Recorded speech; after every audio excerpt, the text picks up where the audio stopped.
Kita tahu bahawa semua pimpinan kerajaan sebelum ini, termasuk kerajaan pembangkang sebelum ini, mengakui keperluan melaksanakan penyaluran subsidi. Namun ia tertangguh kerana tiada tekad politik. Maka memaknai subsidi pada pendapat kami adalah keistimewaan rakyat Malaysia. Dan bukan untuk warga asing. Bukan untuk syarikat besar. Kerajaan menyasarkan subsidi supaya dana awam sampai kepada rakyat.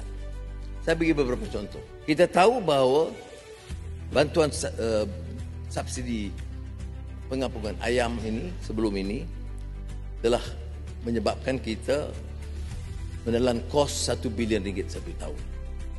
Tetapi pengampungan ini telah berjaya menjimatkan RM1 bilion dan harga ayam tetap terkawal. Telur kita dapat jimatkan RM1 bilion, sudah RM2 bilion. Penyaluran subsidi dan penstrukturan tarif elektrik secara purata menjimat RM6 bilion.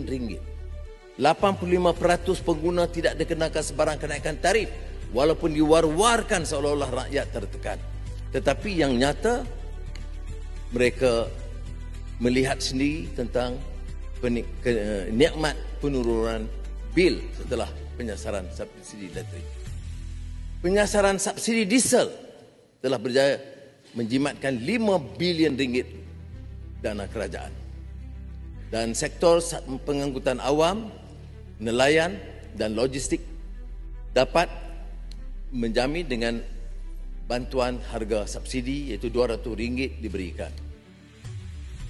Penyasaran subsidi RON 95 yang amat digeruni dan kempen besar-besaran menentang, tapi setakat ini berjaya menjimatkan RM2.5 bilion wang kerajaan. Bayangkan harga minyak turun ke RM1.99. Warga asing bayar. Rakyat Malaysia dapat menikmati kemudahan yang sukar dinikmati oleh negara-negara lain. Jadi terima kasih kepada semua penyelenggara Budi 95 yang berjalan lancar dan lebih 10 juta rakyat telah bertransaksi membeli RON 95 pada RM1.99 seliter. Pengkalan data 16.5 juta warga negara yang layak sedang dikemas kini untuk menyediakan kuota tambahan kepada 23,000 pemilik perahu berdaftar dan lebih 52,000 pemandu e-hailing aktif.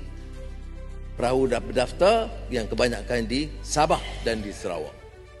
Keseluruhan penyaluran subsidi justru itu dapat menjimatkan dana negara sekitar RM15.5 bilion setahun.